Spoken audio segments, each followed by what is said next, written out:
বাহিরে যে পরিমাণ গরম পড়েছে তাতে করে এক গ্লাস এমন একটা জাম্বুরের জুস হলে কিন্তু আর কিছু লাগে না। হ্যালো এভরিওয়ান, আসসালামু আলাইকুম। কেমন আছেন সবাই? আশা করছি সবাই ভালো আছেন আর অনেক মজার মজার ড্রিঙ্কস পান করছেন। তো এখানে আমি কিছু জাম্বুরা ছিলে রেখেছিলাম আগে, যেহেতু জাম্বুরা ছিলাটা খুব বেশি ঝামেলা মনে হয় আমার কাছে, এই জন্য আমি আগের দিন রেডি করে রেখেছিলাম ফ্রিজে।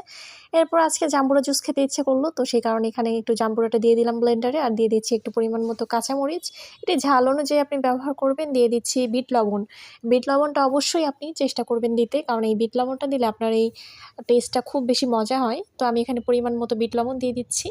তো বিট লবণ দেওয়ার পরে আর খুব সামান্য কিছু উপকরণ এটাতে লাগে, দিয়ে দিচ্ছি ভাজা জিরা গুঁড়া। এটা অপশনাল, আপনারা চাইলে স্কিপ করতে পারেন। যেহেতু ঘরে ছিল এই কারণে আমি ভাজা জিরাটা দিয়ে দিচ্ছি। একটু সামান্য পরিমাণ দিব, কারণ এটা কিন্তু খুব স্ট্রং ফ্লেভার থাকে।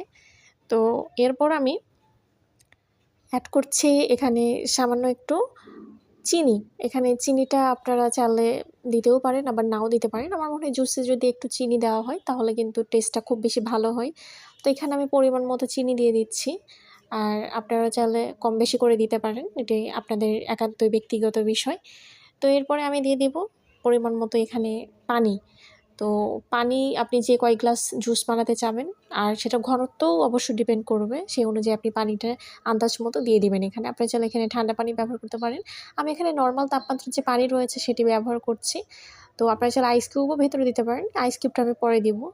তো এবার ব্লেন্ড করার পালা। তো ব্লেন্ডটা খুব বেশি স্মুথ হতে হবে, তা নাহলে কিন্তু যে দানা দানা ভাব থাকে, মানে ছোবলা ছোবলা আর কি, ওগুলা আশ সব কিছু রয়ে যাবে। তো এই ব্লেন্ডার অবশ্যই একটু ভালোভাবে ব্লেন্ড করতে হবে ব্লেন্ডারে।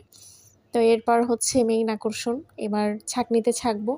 যদিও আমি অনেক ব্লেন্ড করেছি, তারপরও এই যেহেতু এটা ভেতরে থাকে রসটা, যার কারণে এটি ব্লেন্ড করলে দেখা যায় যে অনেক বেশি পরিমাণ আপনার এটা হয়ে যায় ছাঁকনিতে।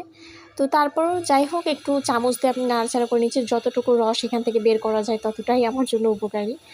তো এই তো মোটামুটি দেখতে পাচ্ছেন যে ঠিক এভাবে করে আপনারা সব কিছু কমপ্লিট করে নেবেন।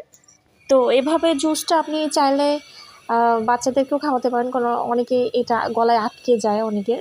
আমার নিজেরও তাই হয় অনেক সময়, এই কারণে আমি এভাবে জুস করে খাওয়াটাই বেশি প্রেফার করি।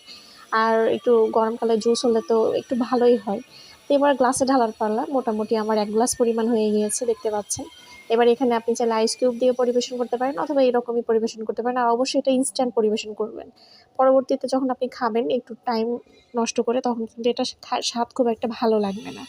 তো এই হলো আজকের রেসিপি। কেমন লাগছে অবশ্যই কমেন্ট করে জানাবেন। কেমন হয় আপনাদের রেসিপিটা সেটাও জানাতে ভুলবেন না। ধন্যবাদ সবাইকে।